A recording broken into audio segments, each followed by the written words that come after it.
ప్రభునామానికే మహిమ కలుగునుగాక. కూడి వచ్చిన మీ అందరికీ, కర్మల ఆత్మీయ సహవాస సంఘ విశ్వాసులందరికీ మన ప్రభువును ఆయన ప్రియ కుమారుడునైన యేసుక్రీస్తు వారి శ్రేష్టమైన నామలో శుభములు మరియు అందరికీ వందనాలండి. దానియేలు గ్రంథం 9వ అధ్యాయాన్ని మనం ధ్యానం చేసుకుంటున్నాం. దానియేలు గ్రంథం 9వ అధ్యాయం. ఇందులో ముఖ్యాంశం ఏంటంటే దానియేలు చేసిన ప్రార్థన.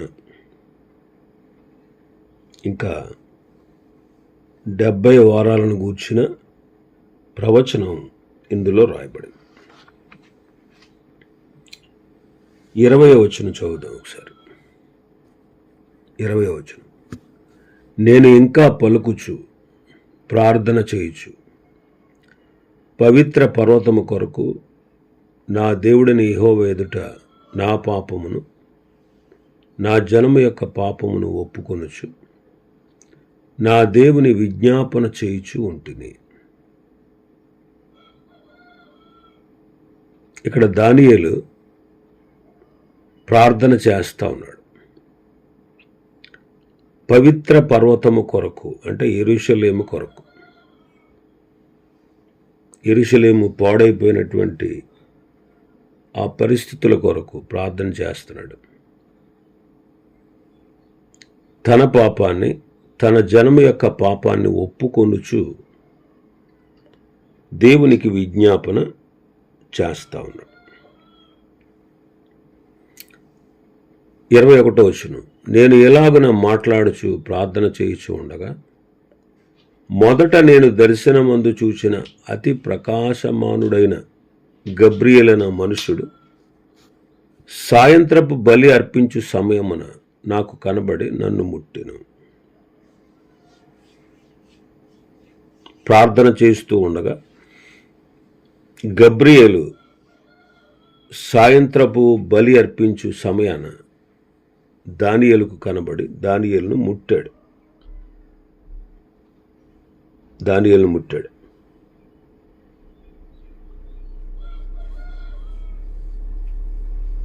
సాయంత్రపు బలి అర్పించు సమయమున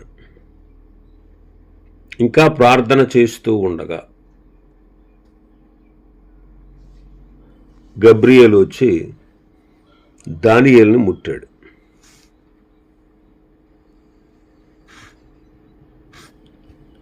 ప్రార్థన జరుగుతూ ఉంది. ప్రార్థనకు ఇక్కడ జవాబుగా దూత పంపబడినట్టుగా మనకు తోస్తూ ఉంది. అందుకే యెషయా భక్తుడు 65వ అధ్యాయంలో అంటారు, 24వ వచనం, యెషయా గ్రంథం 65:24, వారికి ఇలాగున జరుగును, వారు వేడుకొనక మునుపు నేను ఉత్తరం ఇచ్చేదను, వారు మనవి చేయుచుండగా నేను ఆలకించెదను. వారు వేడుకొనక మునుపు నేను ఉత్తరం ఇస్తాను, వారు మనవి చేస్తూ ఉండగా నేను ఆలకిస్తాను. లూకాసు వార్త 18వ అధ్యాయం 7-8 వచనాలు.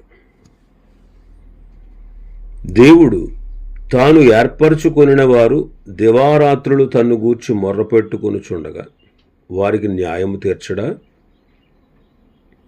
ఆయన వారికి త్వరగా న్యాయం తీర్చును. వారి విషయమే కదా ఆయన దీర్ఘశాంతము చూపుచున్నాడు.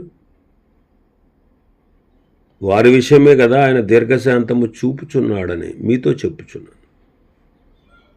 ఆయనను మనుష్య కుమారుడు వచ్చినప్పుడు ఆయన భూమి మీద విశ్వాసము కనుగొనునా? దేవుడు తాను ఏర్పరచుకున్న వారు దివారాత్రము తన్ను గూర్చి మొర్రపెట్టుకొనుచుండగా వారికి న్యాయము తీర్చడా అంటారు. మనం దేవుని చేత ఏర్పరచబడిన వారు కాబట్టి మనం దివారాత్రము ఆయనకు మొర్రపెట్టువారుగా ఉండాలి. అప్పుడు దేవుడు మన పక్షాన న్యాయం జరిగిస్తాడు. వారి విషయమే కదా ఆయన దీర్ఘశాంతం చూపుతున్నాడు అంటాడు. అక్కడ ఫుట్ నోట్స్లో ఏమనుందంటే ఆలస్యము చేయుచున్నాడు.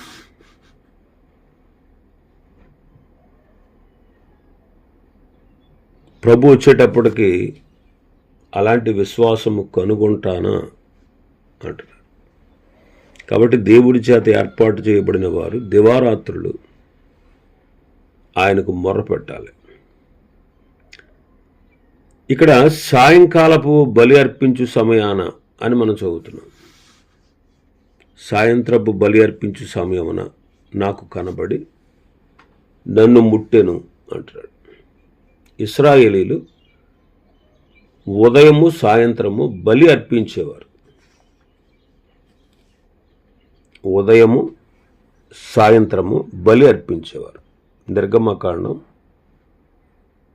29వ అధ్యాయం 38-39 వచనాలు. నీవు బలిపీఠం మీద నిత్యము అర్పింపవలసినదేమనగా ఏడాదివి 2 గొర్రె పిల్లలను, ప్రతి దినము ఉదయమందు 1 గొర్రె పిల్లను, సాయంకాలమందు 1 గొర్రె పిల్లను అర్పింపవలెను. ఉదయము సాయంత్రము ఇశ్రాయేలీలు బలి అర్పిస్తారు. సాయంకాల బలిని వారు చాలా ప్రాముఖ్యంగా ఎంచుతారు. సాయంకాలపు బలిని వాళ్ళు చాలా ప్రాముఖ్యంగా ఎంచుతారు. ఆ సమయాన్ని ప్రార్థిస్తే తప్పక జవాబు వస్తుంది అని ఇశ్రాయేలీల యొక్క నమ్మిక.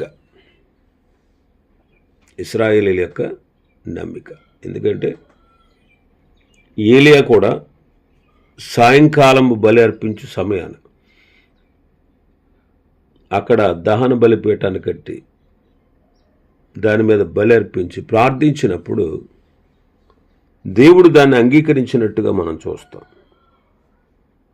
రాజుల మొదటి గ్రంథం 18వ అధ్యాయం 36వ వచనం నుంచి, అస్తమయ నైవేద్యం అర్పించు సమయమున ప్రవక్తగా ఏలియా దగ్గరకు వచ్చి ఇలాగ ప్రార్థన చేసింది. యెహోవా, అబ్రహాము, ఇస్సాకు, ఇశ్రాయేలు దేవ, ఇశ్రాయేలీల మధ్య నీవు దేవుడివై ఉన్నావని, నేను నీ సేవకుడనన్నానని, ఈ కార్యములని నీ సెలవు చేత చేసి తినని ఈ దినమున కనుపరచుము. యెహోవా, నా ప్రార్థన ఆలకింపుము. యెహోవా అయిన నీవే దేవుడివై ఉన్నావనియు, నీవు వారి హృదయములను నీ తట్టుకు తిరగజేయదు అనియు ఈ జనులకు తెలియనట్లుగా నా ప్రార్థన అంగీకరించు. అతడు ఇలాగ ప్రార్థన చేయుచుండగా యెహోవా అగ్ని దిగి దహన బలి పశువును, కట్టెలను, రాళ్లను, బుగ్గిని దహించి కందకమందున నీళ్లను ఆరిపోజేసింది. యెజ్రా గ్రంథం 9వ అధ్యాయం 5వ వచనం, సాయంత్రపు అర్పణ వేళ శ్రమ తీరగా నేను లేచి నా వస్త్రమును పైదొప్పడిని చింపుకొని మోకాళ్ళ మీద పడి నా దేవుడైన యెహోవా తట్టు చేతులెత్తి ప్రార్థన చేశాడు. ఇక్కడ ఈ సాయంకాలపు బలి ఈనాడు మన ప్రభువైన యేసుక్రీస్తు వారి యొక్క బలిని సూచిస్తూ ఉంది. దేవుణ్ణి మనం సంధించాలంటే ఒకే ఒక మార్గం, అదేంటంటే ప్రభువైన యేసుక్రీస్తు వారి బలి. ఆ బలి ద్వారా మాత్రమే మనము దేవుణ్ణి సంధించగలము. హెబ్రీ పత్రిక 10వ అధ్యాయం 19వ వచనం నుంచి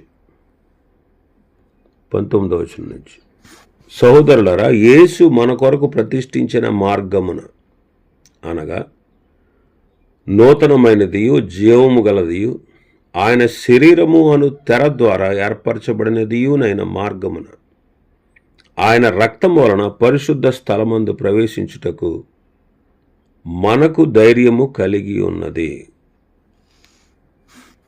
కనుకను దేవుని ఇంటిపైన మనకు గొప్ప యాజకుడున్నాడు గనుకను మనస్సాక్షికి కల్మషము తోచకుండానట్లు ప్రోక్షింపబడిన హృదయములు గలవారమును నిర్మలమైన ఉదకముతో స్నానము చేసిన శరీరములు గలవారమై ఉండి విశ్వాస విషయంలో సంపూర్ణ నిశ్చయత కలిగి యథార్థమైన హృదయముతో మనము దేవుని సన్నిధానమునకు చేరుదాం. క్రీస్తు మన కొరకు ప్రతిష్ఠించిన మార్గం, ఆయన శరీరమును తెర ద్వారా ఏర్పరచబడిన మార్గమున ఆయన రక్తము వలన పరిశుద్ధ స్థలమందు ప్రవేశించుటకు మనకు ధైర్యం వచ్చింది అంటాడు. ఇంకా మనం చూస్తే మన భాగంలో ఆ దూత దానియేలును ముట్టెను అని చదువుతున్నాం. దూతలు భక్తులను ముట్టుట, వారికి పరిచర్య చేయుట మనం చూస్తాం. రాజుల 2వ గ్రంథం 19వ అధ్యాయంలో మనం చూస్తాం. ఏలియాకు దూత పరిచర్య చేశారు. దూతలు భక్తులను ముట్టినప్పుడు భక్తులు దేవుని యొక్క శక్తిని పొందుకున్నారు. అందుకే 22వ వచనంలో మన భాగంలో చూస్తే, అతడు నాతో మాట్లాడి ఈ సంగతి నాకు తెలియజేసి ఇట్లనను, దానియేలు, నీకు గ్రహింప శక్తి ఇచ్చుటకు నేను వచ్చి తిని అంటాడు. నీకు గ్రహింప శక్తినిచ్చుటకు నేను వచ్చి తిని. మరి ఈ దినాల్లో కూడా దూతలు వచ్చి మనకు గ్రహించే శక్తిని ఇస్తారా? అవసరం లేదు. ఎందుకంటే సంపూర్ణ సత్యాన్ని దేవుడు బయలుపరిచి 1600 సంవత్సరాల కాలంలో 40 మంది ప్రవక్తల్ని ఆయన ఏర్పాటు చేసుకుని మనకు ఏదైతే బయలుపరచాలో, ఏదైతే తెలియపరచాలో ఆ సత్యాలన్నీ కూడా ఈ పరిశుద్ధ గ్రంథంలో ఉన్న 66 పుస్తకాల్లో రాసి మన చేతికి ఇచ్చాడు. ఈనాడు మనం ఎంత ధన్యులమంటే, పరిశుద్ధ గ్రంథమైన బైబిల్ని దేవుడు మనకు అర్థమయ్యే భాషలో ఇచ్చినందుకు మనం నిత్యము ఆయనను స్తుతించాలి. ఆ పరిశుద్ధ గ్రంథాన్ని మనం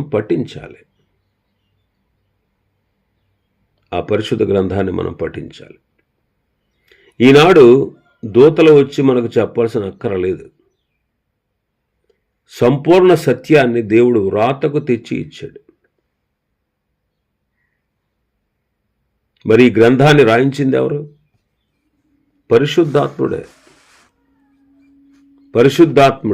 ఈ గ్రంథాన్ని రాయించాడు.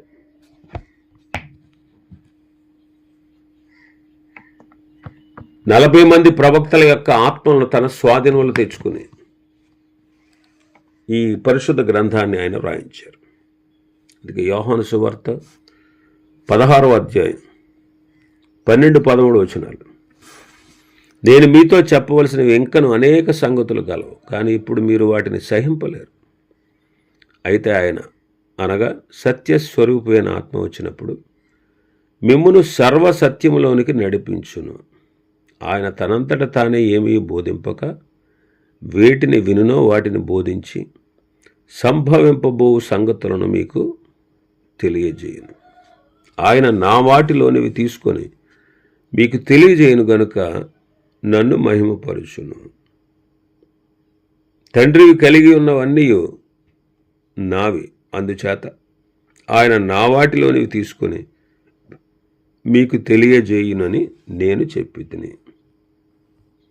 కాబట్టి సత్యస్వరూపమైన ఆత్మ వచ్చినప్పుడు, అంటే పరిశుద్ధాత్మ గురించి ప్రభువైన యేసుక్రీస్తు వారు మాట్లాడుతున్నారు. ఎందుకంటే ఇంకా ఆయన మహిమపరచబడలేదు.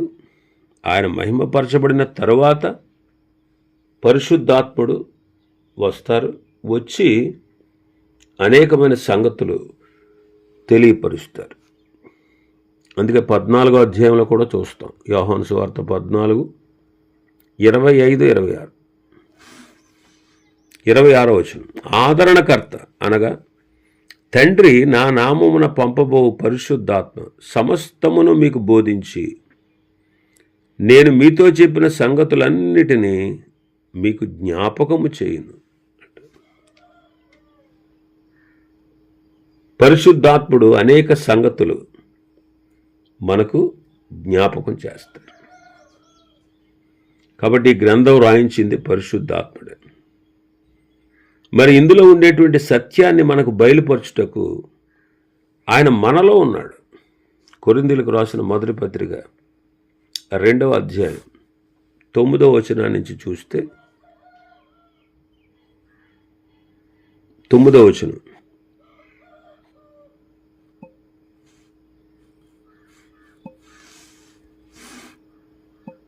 కొరింథీయులకు రాసిన మొదటి పత్రిక 2వ అధ్యాయం 9వ వచనం నుంచి, ఇందును గూర్చి దేవుడు తను ప్రేమించి వారి కొరకు ఏవి సిద్ధపరిచెనో అవి కంటికి కనబడలేదు, చెవికి వినపడలేదు, మనుష్య హృదయమునకు గోచరము కాలేదని వ్రాయబడి ఉన్నది. మనకైతే దేవుడు వాటిని తన ఆత్మ వలన బయలుపరిచి ఉన్నాడు. ఆ ఆత్మ అన్నిటినీ, దేవుని మర్మములను కూడా పరిశోధించుచున్నాడు. ఒక మనుషుని సంగతులు అతనిలో ఉన్న మనుష్యాత్మకే గాని మనుషులలో మరి ఎవ్వరికి తెలియను. అలాగే దేవుని సంగతులు దేవుని ఆత్మకే గాని మరి ఎవరికి తెలియవు. దేవుని వలన మనకు దయచేయబడిన వాటిని తెలుసుకున్నటకై మనము లౌకికాత్మను కాక దేవుని వద్ద నుండి వచ్చు ఆత్మను పొంది ఉన్నాము. మనుష్య జ్ఞానము నేర్పు మాటలతో గాక ఆత్మ సంబంధమైన సంగతులను ఆత్మ సంబంధమైన సంగతులతో సరిచూచుచు ఆత్మ నేర్పు మాటలతో వీటిని గూర్చియే మేము బోధించుచున్నాము. ప్రకృతి సంబంధి అయిన మనుషుడు దేవుని ఆత్మ విషయాల్ని అంగీకరించడు. అవి అతనికి వెర్రితనంగా ఉన్నవి, కానీ అవి ఆత్మానుభవం చేతనే వివేచింపదగును గనుక అతడు వాటిని గ్రహింపజాలి. ఆత్మ సంబంధి అయిన వాడు అన్నిటినీ వివేచించును గాని అతడు ఎవరి చేతనైనను వివేచింపబడడు. ప్రభు మనసు ఎరిగి ఆయనకు బోధింపగలవాడెవడు? మనమైతే క్రీస్తు మనస్సు కలిగిన వారము అంటున్నాడు. దేవుడు తను ప్రేమించే వారి కోసం ఏమి సిద్ధపరిచాడో అవి కంటికి కనబడలేదు, చెవికి వినబడలేదు, మనుష్య హృదయానికి అందలేదు అని రాయబడి ఉంది. మనకైతే దేవుడు వాటిని ఆత్మ వలన బయలుపరిచి ఉన్నాడు. ఇప్పుడు చూడండి, ఒక వ్యక్తి ఉన్నాడు, ఆ మనుషుని యొక్క సంగతులు అతని మనుష్యాత్మకే అతని ఆత్మకే తెలుస్తాయి. అలాగే దేవుని సంగతులు దేవుని ఆత్మకే తెలుస్తాయి, కానీ మరి ఎవరికి తెలియదు. కాబట్టి ఇప్పుడు దేవుని వలన దేవుడు మానవులకి ఏమి అనుగ్రహించాడో, ఏమి దయచేశాడో వాటిని తెలుసుకోవడానికి లౌకికాత్మ వల్ల కాదు, కానీ దేవుని వద్ద నుంచి వచ్చిన ఆత్మను పొందుట ద్వారా మనం వాటిని గ్రహించగలం. కాబట్టి ఆత్మ సంబంధమైన సంగతుల్ని ఆత్మ సంబంధమైన సంగతులతో సరిచూస్తూ ఆత్మ నేర్పు మాటలతోనే మేము మీకు వీటన్నిటిని బోధిస్తున్నాము. పరిశుద్ధాత్ముడే మాకు వాటిని నేర్పించాడు. కాబట్టి ప్రకృతి సంబంధి అయిన మనుషుడు ఆత్మ విషయాలను అంగీకరించడు, అవి అతనికి వెర్రితనంగా ఉన్నాయి. కాబట్టి లోకస్తులు లౌకిక ఆత్మను కలిగి ఉన్నారు కనుక వారికి ఈ సంగతులు తెలియవు, కానీ దేవుడు మనకు వాటిని బయలుపరిచాడు. కాబట్టి ఈ గ్రంథాన్ని రాయించిన వాడు పరిశుద్ధాత్ముడే. ఈ గ్రంథాన్ని రాయించిన వాడు పరిశుద్ధాత్ముడే. కాబట్టి పరిశుద్ధాత్ముడే ఈ సంగతులు మనకు తెలియజేయడానికి ఈనాడు మన హృదయాల్లో, విశ్వసించిన వారి హృదయాల్లో ఆయన ఉన్నాడు. అందుకే మనకు దేవుని సంగతులు అర్థమవుతాయి. దేవుని సంగతులు లోకానికి అర్థం కావు. రక్షణ అంటే, విశ్వాసం అంటే, పరలోకం అంటే, నరకం అంటే, పరిశుద్ధాత్ముడు అంటే, నిజదేవుడు అంటే లోకానికి తెలియదు. కానీ దేవుడు మనకు వాటిని బయలుపరిచాడు. ఇంకా మనం చూస్తే 23వ వచనంలో గబ్రియేలు, దానియేలు, నీవు బహుప్రియుడవు గనుక నీవు విజ్ఞాపన చేయనారంభించినప్పుడు ఈ సంగతిని నీకు చెప్పుటకు వెళ్ళవలనని ఆజ్ఞ బయలుదేరను. కావున ఈ సంగతిని తెలుసుకుని నీకు కలిగిన దర్శన భావమును గ్రహించుము అంటారు. దానియేలు, నీవు బహుప్రియుడవు గనుక నీవు విజ్ఞాపన చేయనారంభించినప్పుడే ఈ సంగతిని నీకు చెప్పడానికి వెళ్ళు అని ఆజ్ఞ బయలుదేరింది అంటారు. దానియేలు దేవునికి బహుప్రియుడు. అందుకే దానియేలు ప్రార్థిస్తూ ఉన్నప్పుడు ఆయన మనవి దేవుడు వింటా ఉన్నాడు. నీవు బహుప్రియుడు అని ఆ సంగతి 3 సార్లు మనం ఈ గ్రంథంలో చూస్తాం. 10వ అధ్యాయం 11వ వచనంలో కూడా చూస్తాం. దానియేలు, నీవు బహుప్రియుడవు గనుక నేను నీ వద్దకు పంపబడి తిని అంటాడు. ఇంకా దానియేలు గ్రంథం 10వ అధ్యాయం 18-19 వచనాలు చూస్తే, అతడు మరలా నన్ను ముట్టి బలపరిచి, నీవు బహుప్రియుడు, భయపడకుము, నీకు శుభమవునుగాక అంటాడు. 3 పర్యాయాలు ఈ గ్రంథంలో దేవునికి దానియేలు బహుప్రియుడు అని చెప్పబడింది. ఎంతకంటే మంచి సిఫార్సు మనకి మరి ఎవరికి దొరుకుతుంది చెప్పండి? పరలోకంలో గౌరవం, ఈ లోకంలో గౌరవం, ఈ 2 కలగడం ఎంత మేలు. దానియేలు దేవునికి ప్రియుడు, బహుప్రియుడు అని తెలియబడతా ఉంది. ఇక్కడ దానియేలులో యేసుక్రీస్తు ప్రభువారు ముంగుర్తుగా మనకు కనిపిస్తూ ఉన్నారు. అందుకే మత్తయి సువార్త 3వ అధ్యాయం 17వ వచనం మనం చదివితే, మత్తయి 3:17, మరియు ఇదిగో ఈయనే నా ప్రియ కుమారుడు, ఈయన యందు నేను ఆనందించుచున్నానని ఒక శబ్దము ఆకాశము నుండి వచ్చాను. ఒకసారి పరిశుద్ధ గ్రంథం అంతటిని చూడండి. అబ్రహాము, ఇస్సాకు, యాకోబుల విషయమై చూస్తే వారిలో లోపాలు, దోషాలు మనం రాయబడ్డం, వివరించబడ్డం మనం చూస్తాం. పరిశుద్ధ గ్రంథమైన బైబిల్లో మోషే లోట్లు, అలాగే దావీదు యొక్క అక్రమ బలహీనతలు, ఇవన్నీ రాతకొచ్చాయి. కానీ దానియేలు జీవిత చరిత్రలో ఎంత వెతికి చూసినా పాపం కనబడలేదు. మరి దానియేలు మనవలే పాపి కాదా? పాపే, పాపిగా పుట్టినవాడే. ఆదాము అవ్వల విధేయతను బట్టి మనం అందరం పాపులమే. కానీ చిన్నతనంలోనే భక్తుడై తనకు మైలు అంటకుండా తను భద్రము చేసుకున్నట్టుగా ఉంది. ఇది అతని గొప్పతనం కాదు, అతని గొప్పతనం కాదు.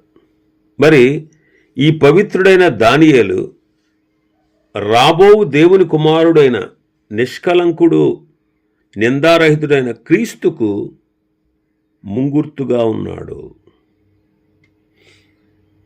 ప్రభువైన యేసుక్రీస్తు వారికి దానియేలు ముంగుర్తుగా ఉన్నాడు, ముంగుర్తుగా ఉన్నాడు. కాబట్టి నీవు బహుప్రియుడవు గనుక నీ వద్దకు పంపబడి తిని అంటున్నాడు. కాబట్టి దానియేలు దేవునికి బహుప్రియుడు. ఎవరు బహుప్రియులుగా ఉండగలరు అంటే, ఆయన చిత్తము చొప్పున జరిగించువారు మాత్రమే బహుప్రియముగా ఉండగలరు. ఇంకా మరికొన్ని విషయాలు ఈ అధ్యాయంలో ఉన్నాయి. ప్రభు చిత్తమైతే రేపటి దినం వాటిని మనం ధ్యానం చేసుకుందాం. దేవుడి వర్తమాన వాక్యాన్ని మన వినికిడిలో ఆశీర్వదించునుగాక. ఆమెన్.